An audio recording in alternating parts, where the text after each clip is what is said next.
So we're getting into tissue sampling and I'm getting a lot of questions on making in-season recommendations. Here's a few quick tips to assess your plant health to see what some of those next steps might be. First thing is I always dig that corn plant up and I want to squish the seed and make sure that it's not squishy or have any kind of moisture to it. You want it nice and dry and relatively firm, and that tells me that that seed is intact and feeding that plant with any of the nutrients that's in it. The next thing I do is I always assess those roots coming out of the seed. So that's the primary root system. I want to make sure there's plenty of root hairs there.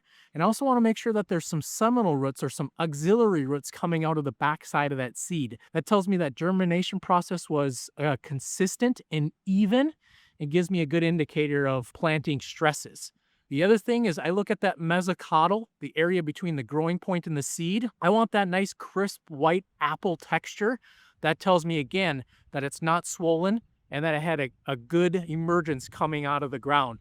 And then lastly, I look at the nodal roots. So the nodal roots here is a secondary root system for every leaf above ground. So here I have 2-leaf corn.